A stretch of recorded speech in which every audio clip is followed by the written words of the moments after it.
Hello everybody, welcome to this instruction video. This video I'd like to show you how to make week 10 of the Crochet Along Last Dance on the Beach by Scheepjes. This square this week has a beautiful knit effect and has been designed by Sarah from Crafts from the Cwtch and of course in loving memory of Marinka. If you're using yarn from your kit, you'll be using Color Crafter or Merino soft yarn. Please check your pattern exactly which color you need this week. A word on hook sizes for this week. I actually had to go up a hook size, so I used a 4.5mm hook for my Color Crafter and a 5mm hook for my Merino soft. So this is 0.5 millimeter up compared to my gauge swatch. But then again, maybe you do not need to go up a hook size. It will always be a personal way of working which hook size you need. Be taking you through the rows making up the square. We'll actually be working in this direction, so when we're finished we turn the square to get it in the upright position. I hope it's a useful video for you, and thank you for watching.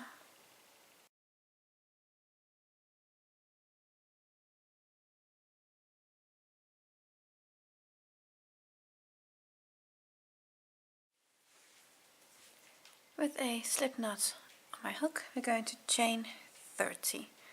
That's 1, 2, 3, 4, 5, 29, 30.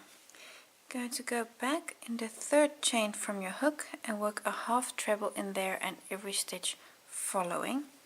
So skip the first two in the third chain, work a half treble and continue and work a half treble in every chain stitch. Then you're going to work 28 half trebles in total.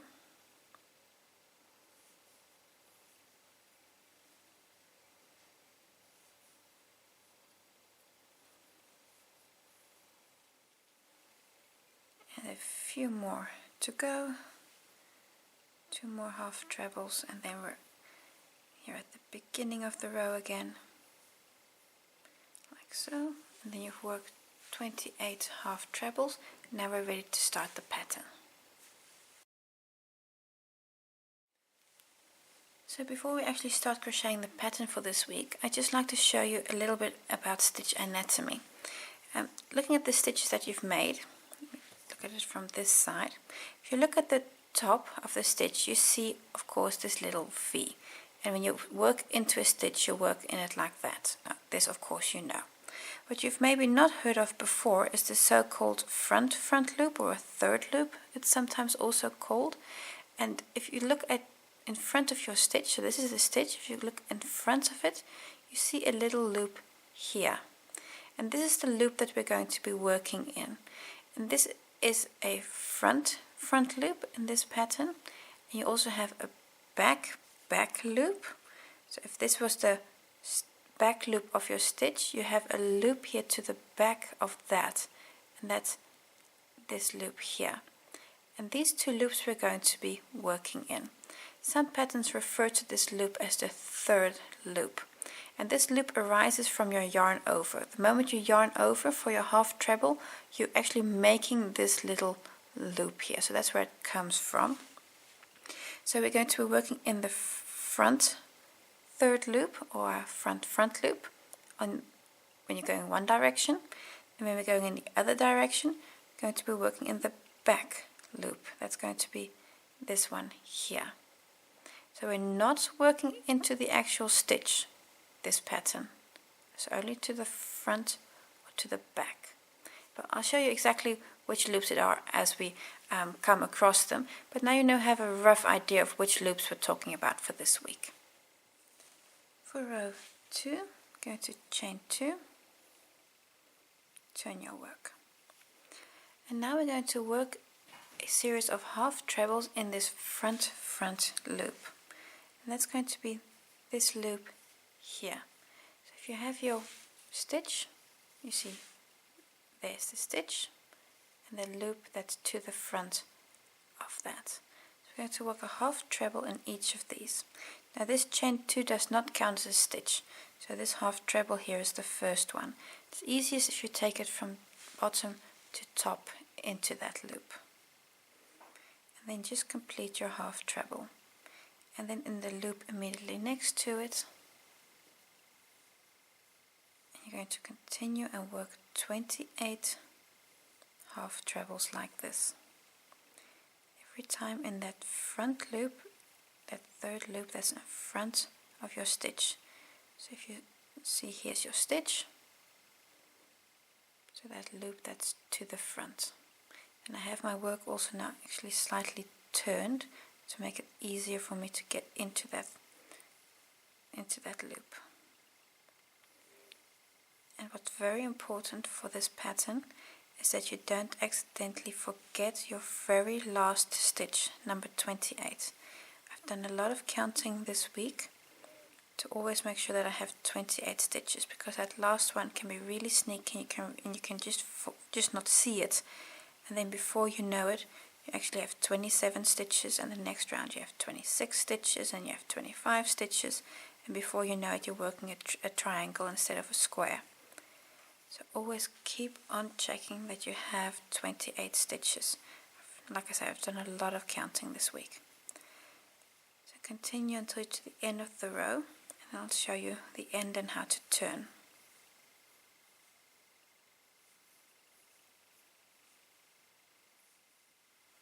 Three more half trebles to go. So this is number 27, and then 28 is here.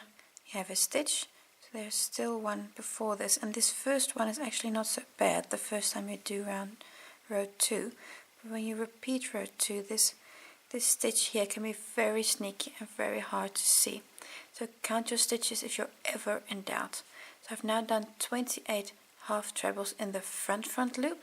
For row 3 we're going to do them in the back loop. So row 3, I'm going to start with a chain 2 again, which does not count as a stitch, it's just to turn. So I'm now turning my work, and now we're going to be working not in the front loop. Let me just open up here. So now we're not working in this loop here. You should turn your work to the other side. Going to work in these loops that are here to the back. So those are these loops here. Those are the ones we're now going to be working in. And what I found to work these loops is it's actually easier if I have my work like this as opposed to this, because these loops can be a little tricky to get into, and I do know that some people find this loop very hard to get into. So we're going to work a half treble, and the first one is already over here. So this is the first one.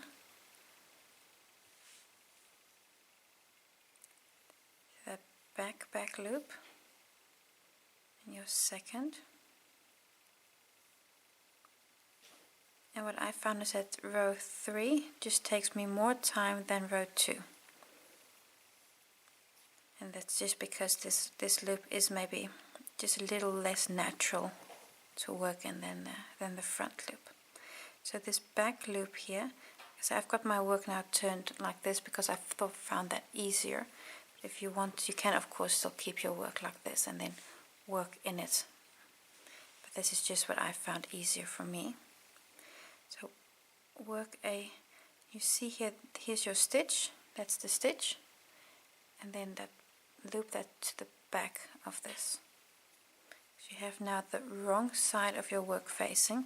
You're actually always working in the wrong side facing you. So if we go to the front, you can see how you're already building these ridges that look like network. And so you're always going to be working in the loop that has that's facing you with the back of your work facing. If you have the front of your work facing, if you're like this, and you're working a front loop here, then you know something's wrong. Then you flipped your repeat somewhere, because you always have the back facing. And again, count your stitches if you're ever in doubt whether or not you've missed a stitch somewhere. I'm going to do 28, and then I'm just going to show you the end again.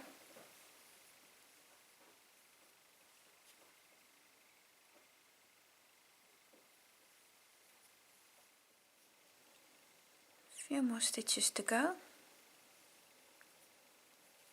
one, I've got two more here. I've got a loop here, this one, and then I've got one more stitch, that's this loop here, yeah, that one. Then that's number 28 half trebles. If you're ever in doubt whether or not there is a stitch there, just count your stitches, and if you have 27 here, you know, okay, there should be one more that I somehow missed, then make one extra stitch. So keep on counting this these stitches that you made. We're now at the end of row 3, and this is actually a good moment to check for size. My gauge swatch, I'm just going to check my work on that. It's of course the same color, so you really have to pay a little bit of attention. It's not as easy to see as it normally is. But you see here, I'm just inside the edges on both sides, and I'm very happy with the width that I have here. So I'm happy with this hook size, and I'm going to continue like this. If you're really over or under, consider changing your hook size. But there is also some stretch in this fabric that we're making, so a half a centimeter or so you'll be able to catch with blocking. I'm happy with this, so I'm going to continue.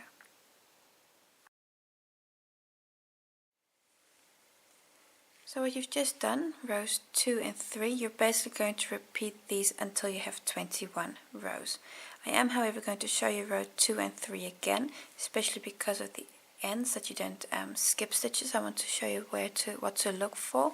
But basically row 2 and 3, you're just going to repeat one after the other until you have 21 rows in total. The repeat of row 2, I'm going to start with the chain 2. This does not count as a stitch, and turn your work. You again have the back of your work facing, and we're going to work in the front loop, and that's going to be this stitch here, that one, that loop. Because you see, if you turn your work ever so slightly to the top, you'll see there's the V of the stitch, and then just this loop you're going for. So I'm going to work a half treble in those. So chain 2 does not count as a stitch, so you want that loop of that very first stitch, you already want that one. That's your first one. Now you're going to work a half treble in each. And I'm working them from bottom to top, inserting my hook. Don't try to do this, because that's just making life hard for you, and it doesn't get a nice result. You want bottom to top. And continue until you're at the end of the row. Then I just want to show you what to look for your last stitch.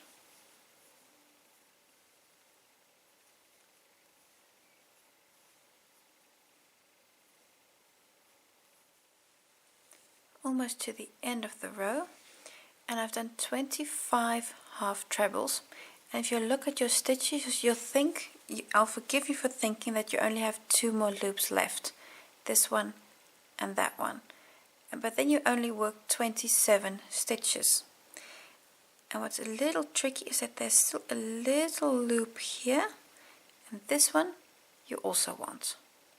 And that's why it can be very valuable to just count your stitches, and then you'll say, oh wait, I've only got 27, I need one more. And this last loop here, that's on that last stitch, that's kind of also jumbled here in the turn. So it's that loop, this loop, and this one. So we're going to work 3 stitches.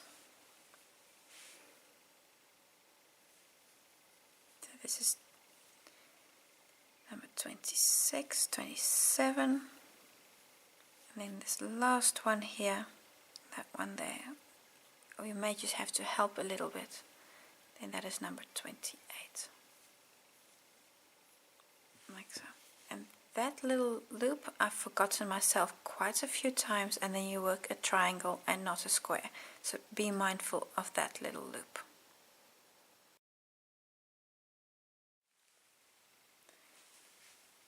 Row 3, again chain 2, turn your work. you now have the front of your work facing, but for the repeat of row 3 you want to work in the back loops. So that again, if you turn your work with the back facing, these little loops here, that one, that one, that one, those little loops, those are the ones you want. And what I find easiest for these loops, if I turn my work like this, just a quarter, and now we're going to work half trebles in all of those. So in that first loop, the back loop, or the third loop, different patterns call it different ways. For this pattern we call it the back loop. You work a half treble in each. And if you don't like to turn your work a quarter like I do, that means that's also fine. If you prefer having your work like this and catching that loop this way is also fine. I just find it a little easier if I have my work like this. Continue and work a stitch in each one of these loops, and I just find that for these back loops that I often have to help them a little bit. Somehow I seem to have them just a little tighter than the front loop. So continue and work a half treble in every stitch, and I'll just see you at the end of row 3 repeat.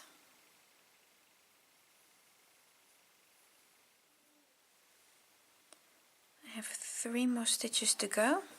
You see that loop, this loop here, and there's one still over here. These 3 loops. If you're ever in doubt, please count your stitches.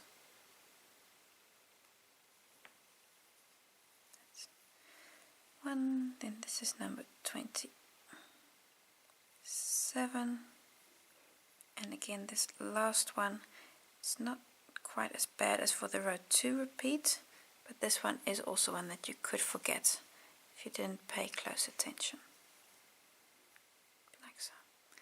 Then that brings you to again 28 stitches, and then you've now repeated row 3, so now you were to repeat row 2 again. If you just look at the pattern for a moment, you see how you're really building this knitted effect. So all your actual stitch is flipped to the front, is bent to the front. That gives this lovely knitted effect. So continue like this, repeat rows 2 and 3 until you have 21 rows in total.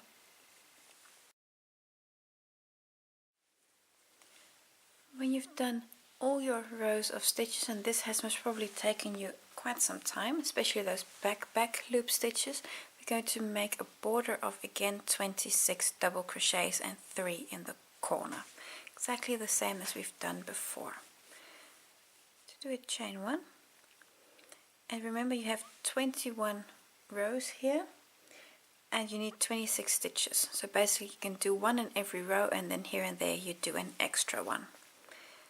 So I'm going to do my border, make all those double crochets, and I'm also going to use the chain 2 loop to, I'm actually using it for the border. I'm making 2 stitches there, but this is just a little bit of, well, just fudging actually. Just distribute these double crochets evenly, go all the way around. So, and when you get to a corner, you work 3 double crochets in your corner, exactly the same as you've done all the weeks before. You can see how you're getting a nice edge there, and this edge will make it possible for you to actually connect your squares when we're finished. So go all the way around, do 3 in the corner, mark your second stitch, and do 26 along each edge. When you're all done, your square looks like this. You'll see that it curls considerably, so you're really going to have to block your square to get rid of this curl. And you'll also be turning your square to have it facing upright, because this is the upright position. Take a note of your little stitches, the V's of your stitches. You can have them pointing downwards like this, which I like. And in theory you would also be able to have them the other way around, but I think this looks best, and the pattern also says that this is the right side up. But if you like it the other way, that's of course also fine. So take a moment to block your square. If you've blocked it, it looks like this, which is just more flat and straight. This is the Merino soft square actually, and I really like how this pattern has come out with the knit effect of all these stitches. You'll be making 4 of these this week, so take your time on all those back loop stitches, and when you're done, you're ready for next week, where we'll be making a new square again.